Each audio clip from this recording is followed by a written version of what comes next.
but I talked to Zach Osterman from Indiana 2 days ago. He was giving a rundown, and he said he feels Wisconsin right now, moving into next year with the players returning, he sees them as the favorite. So let's just talk about a lot of veteran players coming back. Devin Pritzel is going to be tough to replace. He's a good shooter, just did a little bit of everything. He's a smart player, so I don't want to minimize his departure, but you do have everybody else around him returning. And I think guys like Liam Ford and Brad Davison and Dimitri Trice, those guys played their best basketball towards the end of the season, and I think they can kind of use that as a springboard.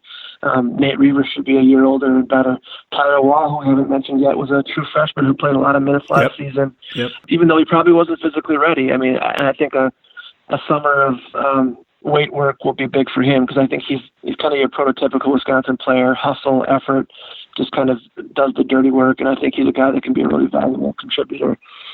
Trevor Anderson is another guy who I think can help this team. So they do have almost everybody back, and like you mentioned, a pretty good recruiting class coming in where you can maybe fill some of those holes that Pritzel leaves behind.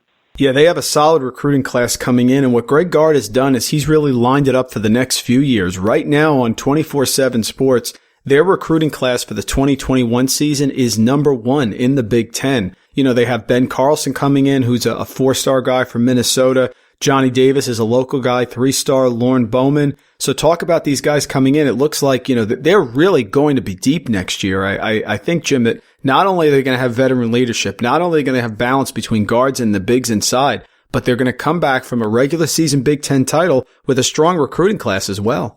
The thing at the very least it does is that it fills out the roster. And that's one thing that this team struggled with last year was they had a hard time practicing because they only had, at one point they only had 8 scholarship players after Kobe King left. They had a hard time doing like full practices because you just didn't have a scout team to go against. So I think getting these, there's 5 scholarship guys and a really good walk-on coming in, it makes it a deeper practice roster at the very least. And then I think a couple of guys have a chance to play early. I think Johnny Davis is a really good, wing-type player who, again, this program has been kind of lacking the guy that can get to the basket and create his own shot. I think Johnny Davis is a guy who in time can do that. You mentioned Carlson. I think Carlson, too, is a guy that can maybe give you a little something early on. I don't know how the rotation in the front court is going to work next year, but I think Carlson is a guy that will probably be, ready to play immediately. Lauren Bowman they really like him as a point guard. He's a guy that, again, can score on all 3 levels, good at distributing, tough, good defensively. So I wouldn't be surprised to see him, get some minutes as a true freshman. And then,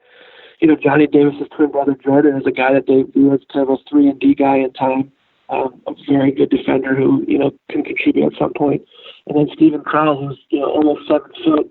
I went and watched him play last year during a trip to Minnesota, and he was a little skinny but very skilled, and I think in time he's going to be a good player too. So, yeah, the future looks really bright. And it's funny because last spring this program was being criticized for its lack of recruiting. There was a big recruiting drought.